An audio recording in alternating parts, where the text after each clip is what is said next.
పహల్గా ఉగ్రదాడికి కౌంటర్ గా పాక్ ఉగ్ర స్థావరాలపై భారత్ మెరుపు దాడులకు దిగింది. ఆపరేషన్ సింధూర్ పేరుతో ఏకంగా 9 చోట్ల దాడులు చేసినట్లు భారత ప్రభుత్వం అధికారికంగా ప్రకటించింది. పాకిస్తాన్లోని ఉగ్రవాద స్థావరాలపై తాము దాడులు చేసినట్టు ప్రపంచ దేశాలకు భారత ఉన్నతాధికారులు వివరించారు. America, Russia, UK, Saudi Arabia, UAE వంటి దేశాలకు భారత్ సమాచారం ఇచ్చింది. భారత్ చేసిన మెరుపు దాడులపై అమెరికా అధ్యక్షుడు ట్రంప్ స్పందించారు. अभी वीडियो क्या होगी नहीं होगी। अगर उन्हें 4 की याद करेंगे डेरा मस्ती खाली करवा ली भाई। हाँ देखना वाम कैसे आ रही है वहां से। अभी वीडियो क्या होगी नहीं होगी। अगर उन्हें 4 की याद करेंगे डेरा मस्ती खाली करवा ली भाई। हाँ देखना वाम कैसे आ रही है वहां से।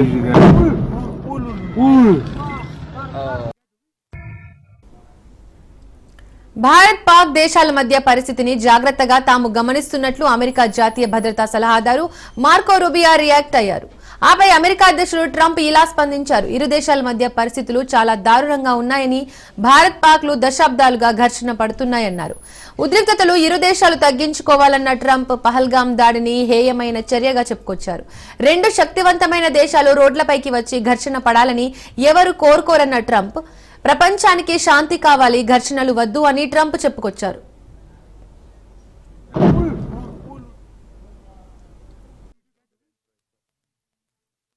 No, it's a shame. We just heard about it just as we were walking in the doors of the Oval. Just heard about it. I guess people knew something was going to happen based on a little bit of the past. They've been fighting for a long time. You know, they've been fighting for many, many decades.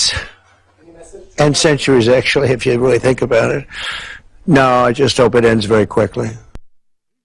No, it's a shame. We just heard about it just as we were walking in the doors of the Oval. Just heard about it. I guess people knew something was going to happen based on a little bit of the past. They've been fighting for a long time. You know, they've been fighting for many, many decades. And centuries, actually, if you really think about it.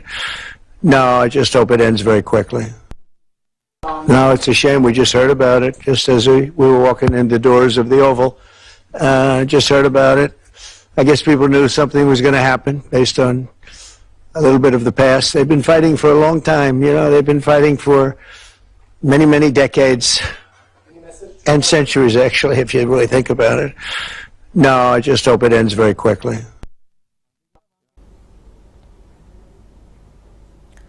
పహల్గా ఉగ్రదాడికి counter గా పాక్ ఉగ్ర స్థావరాలపై భారత్ మెరుపు దాడులకు దిగింది. Operation Sindoor పేరుతో ఏకంగా 9 చోట్ల దాడులు చేసినట్లు భారత ప్రభుత్వం అధికారికంగా ప్రకటించింది. పాకిస్తాన్లోని ఉగ్రవాద స్థావరాలపై తాము దాడులు చేసినట్టు ప్రపంచ దేశాలకు భారత ఉన్నతాధికారులు వివరించారు. America, Russia, UK, Saudi Arabia, UAE వంటి దేశాలకు భారత సమాచారం ఇచ్చింది. భారత్ చేసిన మెరుపు దాడులపై అమెరికా అధ్యక్షుడు ట్రంప్ స్పందించారు.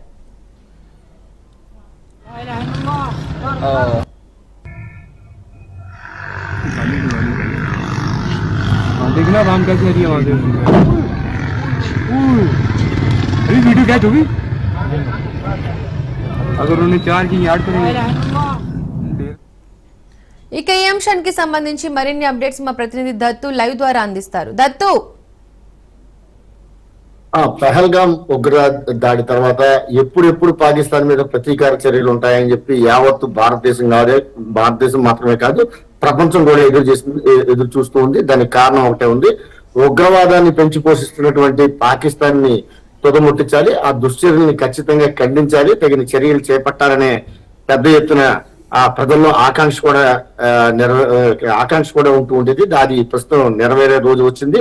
ఈ రోజు రాత్రి కరెక్ట్ గా 1:44 పాకిస్తాన్ లో ఉన్నటువంటి ఉగ్రవాది శిబిరాలు ఏదైతే ఉన్నాయో వాటి మీద మన భారత జవాన్లు కావచ్చు, భారత సైన్యం దాడికి దిగింది. ఈ మన భారత సరిహద్దులోనే ఉంటూ పాకిస్తాన్ లో ఉన్నటువంటి దగ్గర 540-50 కిలోమీటర్ల దూరంలో ఉన్న ఆ ఉగ్రవాద శిబిరాలు ఏదైతే ఉన్నాయో వాటిని ఛేదిస్తూ క్షిపణులతో దాడి చేసింది. మొత్తం 9 ఉగ్రవాద శిబిరాలని టార్గెట్ గా చేసుకుని దాడులు కొనసాగిస్తున్నట్టు చెప్పొచ్చు. రాత్రి ప్రాంతంలో మన భూభాగం నుండే అంటే పాకిస్తాన్ చేసినట్టు అక్రమంగా చొరబడడం ఇట్లాంటివి కాకుండా మన భాగం నుంచే కూడా ఈ ఉగ్రవాద శిబిరాలపై దాడి చేసినట్టు ఏకంగా ఎప్పటి వరకు అయితే కనుక భారత ప్రభుత్వం కానీ లేకపోతే ఇతర పాకిస్తాన్ సంబంధించిన ప్రభుత్వం కానీ దీని మీద ఎటువంటి ప్రకటనలు జారీ చేసేవి కాదు గతంలో. అయితే ప్రత్యక్షంగా డైరెక్ట్ గా పాకిస్తానే మా భూభాగంలోకి వచ్చి భారత్ దాడి చేస్తున్నట్టు పాకిస్తాన్ కూడా అధికారికంగా ప్రకటన విడుదల చేసింది. భారత ప్రభుత్వం కూడా పాకిస్తాన్ లో ఉన్నటువంటి ఉగ్రవాద శిబిరాలపై దాడి చేసామని చెప్పి ప్రకటించింది. ఇందులో 6 పౌరులు కూడా చనిపోయారని చెప్పేసి పక్కా సమాచారం వచ్చింది. దీని పోరాపారాలు చూసుకుంటే కనుక దీని పేరు ఆపరేషన్ సింధూర. మొత్తం 30 మంది ఉగ్రవాదులను ఇప్పటి వరకు హతం చేసినట్టు, అంటే తొదమూర్తి ఇచ్చినట్టు భారత ప్రభుత్వం రిలీజ్ చేసింది. పీఓకేలో ఉన్నటువంటి ఉగ్రవాద శిబిరాలు, పీఓకే అన్నది పాక్ ఆక్రమిత కాశ్మీర్, ఇది మనదే. కానీ పాకిస్తాన్ యుద్ధం సమయంలో వచ్చినప్పుడు అక్రమంగా చొరబడి అక్కడ ఉండిపోవడం, స్థావరాలు ఏర్పాటు చేసుకోవడం, తద్వారా మన భూభాగాన్ని పాకిస్తాన్ తన ఆధీనంలో అట్టపెట్టుకుంది. అక్కడి నుంచి కూడా తీవ్రవాదులకి శిక్షణ ఇవ్వడం, తీవ్రవాదుల్ని భారతదేశంపై పురుగొల్పడం వంటి చర్యలు, దుశ్చర్యలన్నీ కూడా అక్కడి నుంచే ఇది పాకిస్తాన్ చేస్తూ వచ్చింది. ఆ నేపథ్యంలో ఏదైతే పీఓకేలో ఉన్నటువంటి ఉగ్ర శిబిరాలు ఉన్నాయో వాటి మీద దాడి చేసింది. నరేంద్ర మోడీ ఒకటే చెప్పారు, భారతదేశం పై పహల్గామ్ లో జరిగిన దాడి ఏదైతే ఉందో యావత్తు భారత ప్రజానికానికి సంబంధించి చేసిన దాడి, ఖచ్చితంగా దాన్ని చూస్తూ ఊరుకొని తుదముట్టిస్తాను, భారతదేశం జై అయిన విధంగా చేస్తానంటే ఆయన చెప్పడం జరిగింది. దానిలో భాగంగా ఎన్నో రకాలు ఇప్పటికే ఒక రకంగా పాకిస్తాన్ యుద్ధం ఈ రోజు రాత్రి 1:40 మొదలు పెట్టింది కాదు. ఏదైతే పహల్గామ్ దాడి జరిగిందో ఆ దాడి జరిగిన మరుక్షణం నుంచి కూడా భారత్ పాకిస్తాన్ మీద యుద్ధం మొదలు పెట్టిందని చెప్పొచ్చు. ఏదంటే ఆర్థికంగా, సామాజికంగా, మానసికంగా మొత్తం అన్ని విధాల పద్మవ్యూహం అంటారు. జస్ట్ లైక్ ఈ పద్మవ్యూహాన్ని ఎప్పటి నుంచి అమలు చేయడం మొదలుపెట్టింది. ఏదైతే బలూచిస్తాన్ లో పాకిస్తాన్ నుంచి మేము విడిపోవాలంటూ బలూచిస్తాన్ లో వారు ఎవరైతే ప్రత్యేక వేర్పాటువాదం కోసం వాళ్ళు ప్రయత్నాలు ప్రారంభించారో వారికి చూచాయిగా మద్దతు కూడా ఇచ్చింది.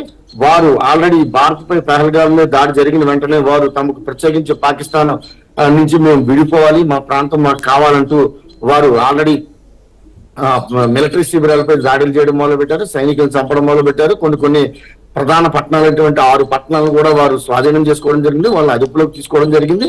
ఇలా అటేపు నుంచి పోవడం, అంటే తూర్పు వైపు నుంచి భారతదేశం త్వరలో యుద్ధం మొదలు పెడుతుందని తెలియగానే ఆల్రెడీ పశ్చిమ వైపు నుంచి బలూచిస్తాన్ పాకిస్తాన్ కి పక్కలో బలంగా తయారైందని చెప్పొచ్చు. ఆ బలూచిస్తాన్ ఓ మూల ఆల్రెడీ యుద్ధం మొదలు పెట్టింది.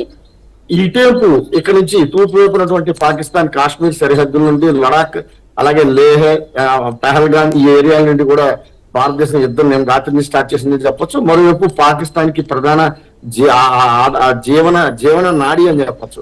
ఏదైతే సింధు జలాలు ఉన్నాయో ఆ జలాల్ని ఇప్పటికే భారతదేశం సింధు జలాల ఒప్పందాన్ని రద్దు చేసింది. తద్వారా పాకిస్తాన్ కి వెళ్ళవలసిన నీళ్లు వెళ్లకుండా చేసి దాంతో రైతాంగం పాకిస్తాన్ 80% పూర్తిగా వ్యవసాయం మీద ఆధారపడి ఉంటుంది. అలాగా ఆర్థికంగా ఆ విధంగా కొట్టింది, మానసికంగా నీళ్లు పంపించకుండా కొట్టింది. మరోవైపు బలూచిస్తాన్ లో ఎవరైతే ప్రత్యేక బలూచిస్తాన్ కావాలంటూ పోరాటం చేస్తున్నారో వారికి మద్దతు తెలిపింది.